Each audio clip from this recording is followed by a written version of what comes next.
할렐루야, 새 달을 맞았습니다. 9월 1일입니다.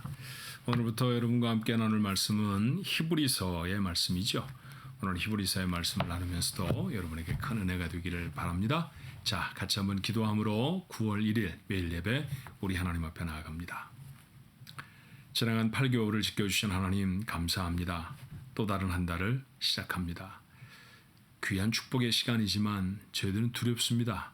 잘 살아낼 수 있을지, 우리 몫에 대인 문제와 어려움들을 과연 우린 잘 극복하고 감당해낼 수 있을지, 한 가지 두렵지 않고 어렵지 않은 일들이 없는 시간들을, 그 만만치 않은 인생을 마주하고 있사오니 우리 하나님 저희들과 함께 하셔서 승리하게 하실 뿐만 아니라 하나님 앞에 영광을 돌리게 되는 복된 한 달이 되게 하여 주시옵소서. 우리 성도들 한 사람 한 사람에게도, 저들의 가정들 속에도, 하나님 우리가 모여 이룬 믿음의 거룩한 공동체 우리 교회 가운데도 하나님 올 한 달 동안, 이번 한 달 동안에 세워놓은 모든 믿음의 계획들이 하나님 은혜 가운데 순적히 되어지도록 축복하여 주시옵소서. 예수님의 이름으로 간절히 기도하옵나이다. 아멘.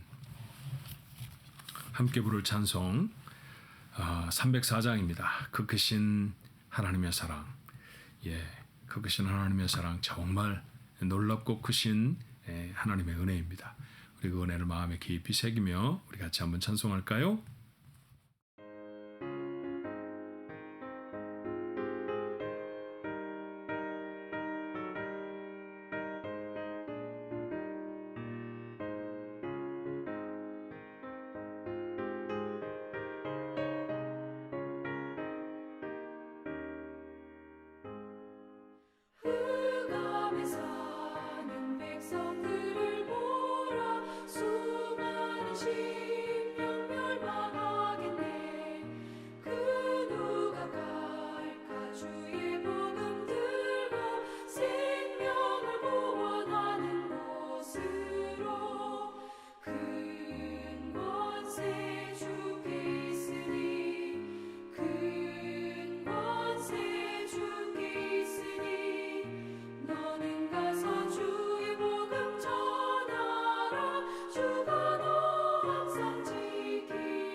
주가 너 항상 지키리.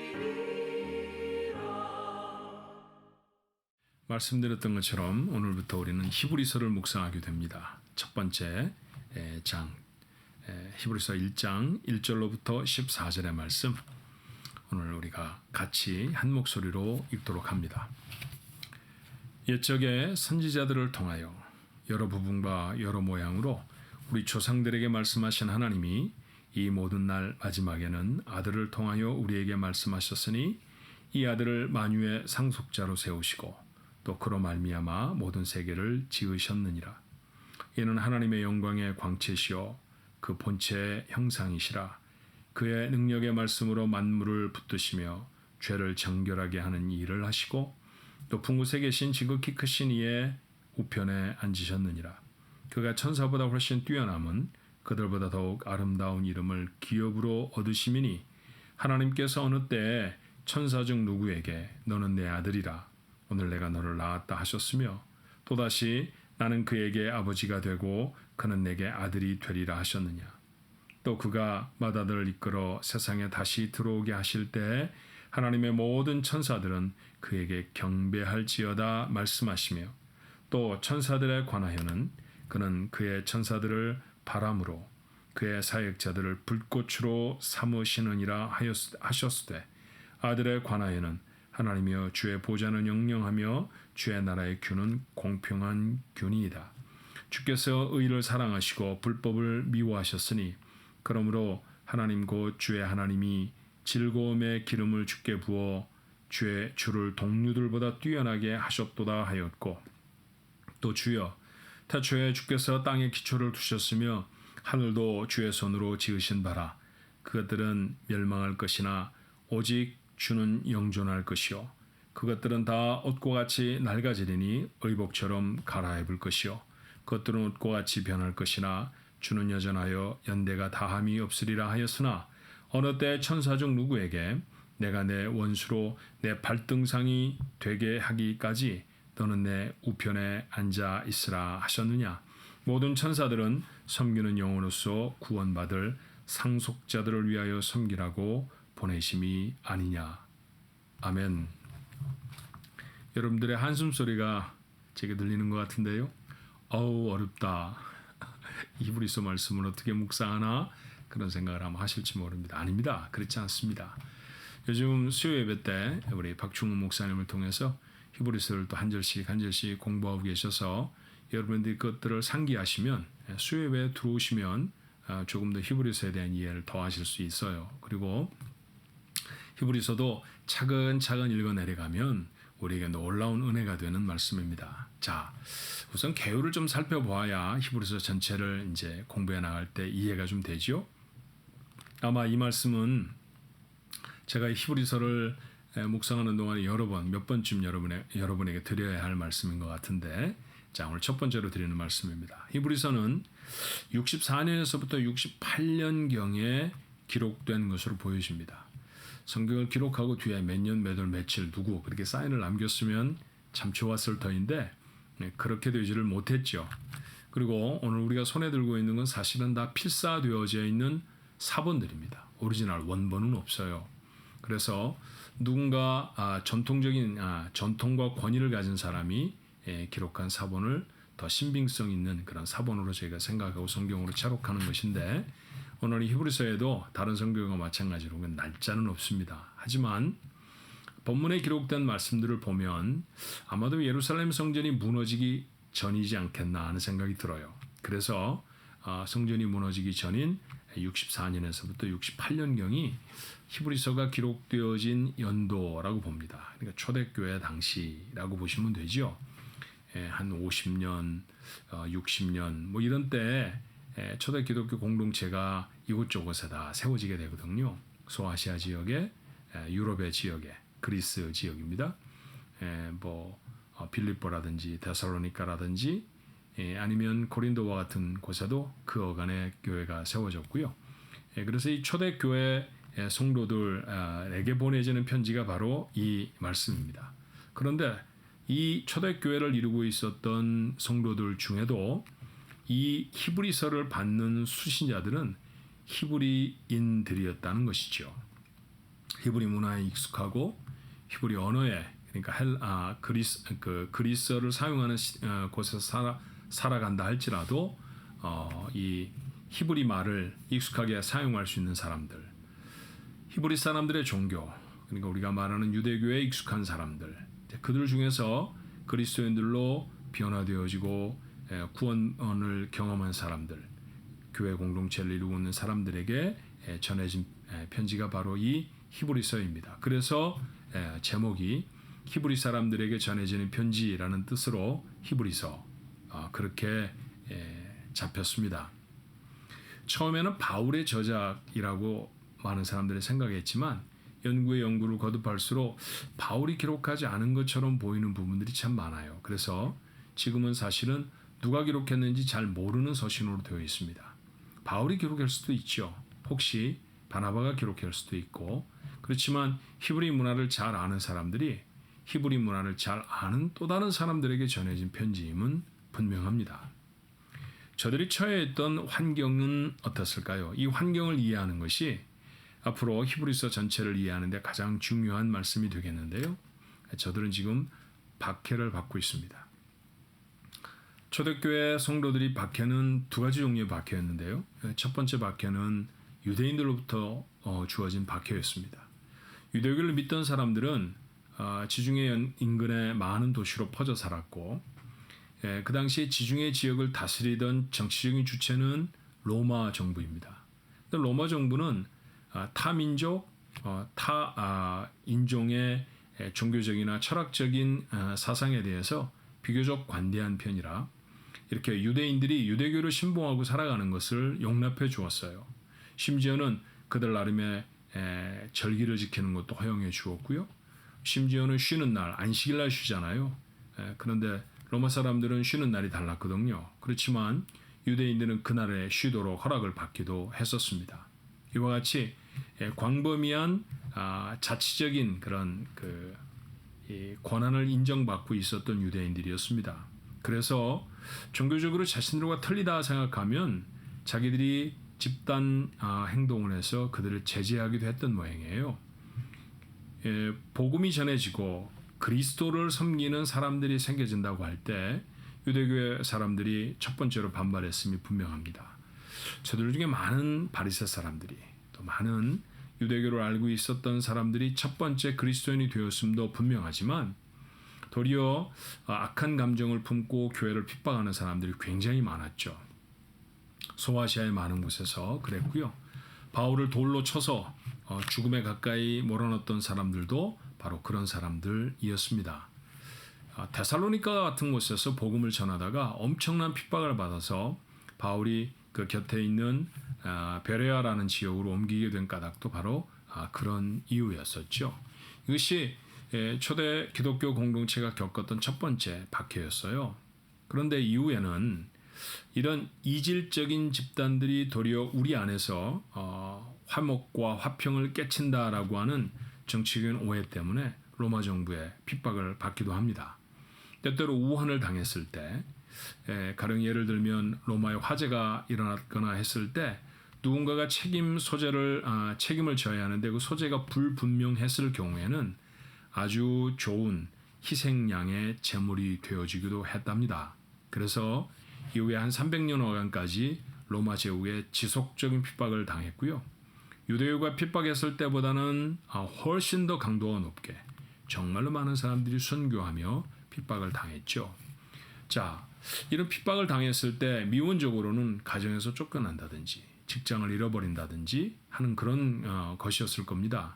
아니면 그가 속해 있었던 유대인 공동체로부터 왕따를 당한다든지 하는 그런 일이었겠죠. 이후에 로마 정부에 의한 핍박을 당했을 때는 투옥이 된다든지 심지어는 생명을 잃어버리는 그런 일들까지 있게 되어졌어요. 자, 그런 박해의 시작에 바로 이 히브리서를 받았던 히브리 성도들이 있었다라는 것이죠. 그들은 지금 어려움 중에 처해 있습니다. 그런데 그들이 읽고 있는 성경 진리가 그들에게 확실하지 않아요. 지금 우리는 성경이라고 되어져 있는 확실한 표준적인 신앙의 문서를 가지고 있지만 당시의 성도들은 아직도 그런 것을 가지고 있지 못했거든요. 주님이 곧 오실 거라고 알았는데 몇십 년이 지나도 다시 오시지 않는다라고 하는 불확실함도 있었습니다.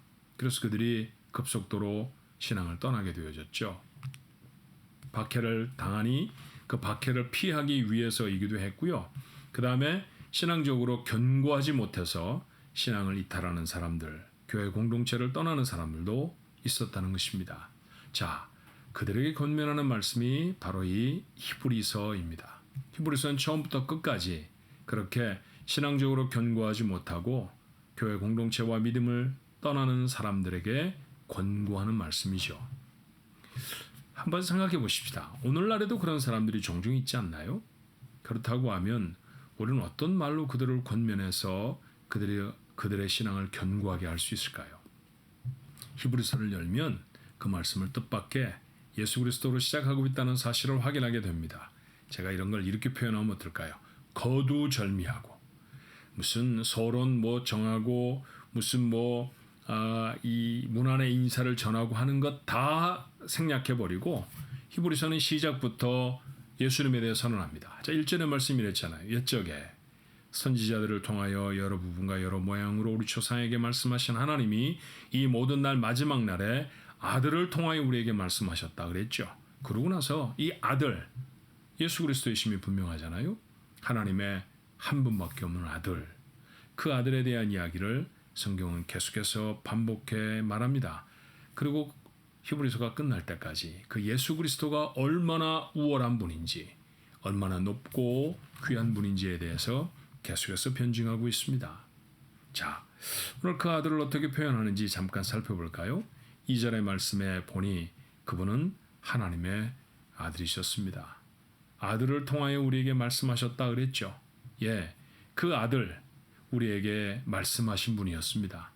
다른 말씀이 아니라 하나님의 말씀을 전해주신 분이 바로 이 예수 그리스도시라는 것이죠. 두 번째는 만유의 상속자로 삼으셨어요. 모든 것의 상속자가 바로 이 주님이십니다. 모든 것의 주인이 되신 것이죠. 지금까지도 이 온 세상의 모든 주권은 예수 그리스도께 있는 줄로 믿습니다. 이 세상이 맨 처음 지어질 때 2절 하반절의 말씀에 보니 모든 세계를 지으셨다라는 말씀도 합니다. 자, 3절에 보니까 그는 곧 하나님이시라고 했죠. 여러 표현이 있습니다. 영광의 광채시고 본체의 형상이시고 표현이 좀 어렵나요? 예, 한마디로 요약하면 그분은 하나님이십니다. 이 하나님에 대한 이야기를 이 하나님의 아들이신 예수 그리스도에 대한 이야기를 우리에게 전함으로 우리에게 그 히브리 사람들이 예수를 믿고 나서 가졌던 정체성의 혼돈, 또 여러 가지 어려움들, 신학적으로 견고하지 못했을 때 흔들려지는 믿음, 이런 것들을 방지하기 위해 복음을 전하는 것이죠. 오늘 이 말씀을 읽으며 우리의 삶을 한번 돌아보게 됩니다. 우리도 참 많은 문제를 경험하며 살아요. 어려움들이 우리 앞에 참 많습니다. 금세기 어떤 때보다도 어려운 시절을 살아가죠. 총체적인 어려움이라고 할까요? 경제적인 어려움도 있습니다. 정서적인 어려움도 있죠. 얼마나 세상이 흉흉한지 몰라요. 또 정치적인 어려움도 있습니다. 나라들마다 평안한 나라가 없는 것 같아요. 곳곳마다에서 들려지는 여러 가지 정말 예기치 못한 폭력적인 사건들. 요즘 한국에서는 아무 일면식도 없던 사람에게 갑작스러운 폭행을 가하는 경우들이 많아서 길을 다니기가 어려운 그런 일들이 정말 많다고 해요. 미국에서는 다반사로 총기 사고가 일어나서 사람들이 생명을 잃어버리고 있습니다. 정말 어수선한 상황입니다. 코로나가 다시 유행한다는 이야기도 들리죠. 예, 어느 것 하나가 온전하지 못한 세상을 살아갑니다. 정말 많이 불안해요. 자, 이런 어려움의 시대를 살아가는 우리들, 신앙적인 회의가 올 때도 있죠. 하나님에게 열심히 기도했는데 응답이 되지 않거나 또는 자신이 기도한 것과는 전혀 다른 결과가 이루어지는 경우도 있습니다. 병중에 있는 가족을 살려주십시오 하나님 앞에 간절히 기도했지만 그러나 그 생명이 마침내 하나님께로 떠나는 저희가 알 수 없는 그런 일들을 경험하게 되기도 합니다. 그래서 어떤 이들은 신앙을 버리고요. 그래서 어떤 이들은 믿음의 공동체를 떠나기도 합니다. 신앙의 회의를 갖는 것이죠. 어떻게 하면 이런 어려움들을 극복할 수 있을까요? 마치 공기가 없으면 우리가 살아갈 수 없듯이 우리는 하나님이 아니면 존재할 수 없는 사람들입니다. 하나님이 안 계십니다. 내가 오늘 그렇게 말한다고 해서 내 앞에 있는 모든 산소를 다 없애버리시고 당장의 생명을 앗아가시는 분이 아니시니 다행입니다. 그렇지만 아무리 그런다고 해도 물고기가 물을 떠날 수 없는 것처럼 우리는 하나님의 품을 떠나서는 조금도 살아갈 수 없는 존재들이죠. 그렇다고 하면 우리는 다시 믿음으로 돌아와야 하고 믿음의 공동체로 돌아와야 하며 믿음을 견고하게 우리 마음에 담아야 할 것입니다. 어떻게 그럴 수 있을까요? 오늘 히브리서는 우리에게 말합니다. 예수 그리스도께로 돌아가라고 말이죠. 다른 어떤 것이 아닙니다. 신학적인 대단한 변증들을 하는 것이 우리의 신앙을 견고하게 해주는 것이 아닙니다. 예수님에 대해서 아는 것입니다. 그 예수님을 만나는 것입니다. 어떻게 하면 그 주님을 만날 수 있을까요? 우리는 요한복음에 기록된 이런 말씀을 알죠. 요한복음 5장 39절에 너희가 성경에서 영생을 얻는 줄 생각하고 성경을 연구하거니와 이 성경이 곧 내게 대하여 증언하는 것이니라. 주님의 말씀입니다. 히브리 사람들, 유대인들 정말 하나님의 말씀에 특별한 관심과 열심을 가졌던 사람들 아니었습니까? 그들은 성경을 많이 읽었습니다. 그들에게 말하지요. 성경을 읽고 성경에서 구원을 얻는 줄로 너희가 알지만 이 성경이 곧 나 예수 그리스도에 대해서 전하는 증언의 말씀이라는 것입니다. 구약 성경은 오실 주님에 대한 예언이고요. 신약 성경은 오신 주님이 하셨던 일들에 대한 말씀이며 다시 오실 주님에 대한 예언이 담겨져 있는 말씀입니다. 우리의 삶에 믿음을 견고하게 할 수 있는 방법도 다른 것은 없습니다. 주님께로 돌아가는 것이죠. 어떻게 해야 주님께로 돌아가게 될까요? 어떻게 해야 주님을 만나겠습니까? 하나님의 말씀으로 돌아가는 것입니다. 사랑하는 성도 여러분, 열심히 성경을 읽으십시다. 어려우면 어려울수록 더 하나님의 말씀을 펴고요. 그 하나님의 말씀을 읽어야 합니다. 더 중요한 것은 그 하나님의 말씀이 그런가 상고하는 묵상의 시간을 갖는 것이죠. 자, 눈으로 읽어서 그저 머릿속에 담는 것도 중요하겠습니다만 그 말씀을 가슴에, 심장에 담는 것은 얼마나 중요한지 모릅니다. 예, 이런 것 있죠. 하나님의 말씀을 읽으면서 맞아, 그래 이렇게 동의가 되는 그런 수준이 있다고 하면 하나님의 말씀을 읽고 눈물이 왈칵 나고 가슴이 뜨거워지는 경험이 있지 않습니까? 예, 거기까지 가는 거죠. 그게 묵상입니다. 그렇게 가슴을 변화시키지 못하는 말씀은 삶에서 나타날 수가 없죠. 너희가 하나님의 말씀을 읽는 자만 되지 말고 행하는 자가 되라. 어찌하여 하나님의 말씀을 행하는 자리까지 나아갈 수 있을까요? 묵상하는 사람입니다. 다시 히브리서 얘기로 돌아가면 이 말씀을 묵상하고 또 묵상할수록 그곳에서 우리는 예수 그리스도를 만나게 됩니다. 그 그리스도가 우리의 심장 깊숙이 담기면 담길수록 우리의 믿음은 견고해질 것입니다. 경박한 세상의 어떤 풍조에도 흔들리지 아니하는 뿌리 깊은 믿음의 사람, 하나님의 말씀을 묵상하는 사람들입니다.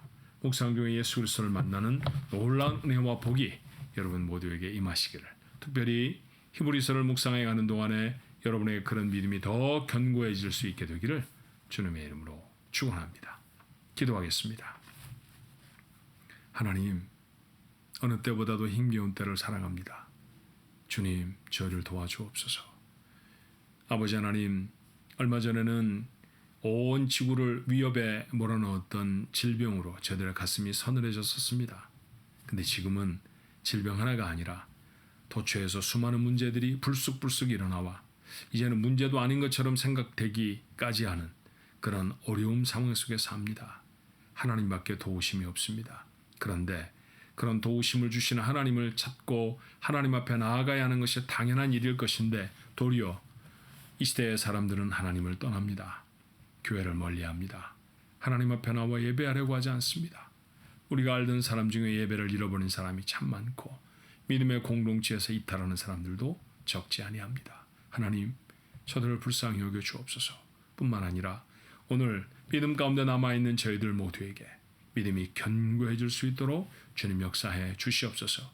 예수 그리스도를 우리 심장에 담아내는 것보다 우리 믿음을 견고하게 하는 일이 없는 줄로 믿사오니 주여, 히브리서를 읽을 때, 아니 성경을 읽을 때, 묵상할 때 그 예수님을 만나는 놀라운 은혜가 아버지 하나님의 사람들 속에 임하게 하여 주옵시고, 어떤 위험과 어떤 어려움에도 불구하고 여전히 믿음 가운데 남아있고 하나님 그 믿음을 경주하는 하나님의 사람들이 되어주도록 역사해 주시옵소서.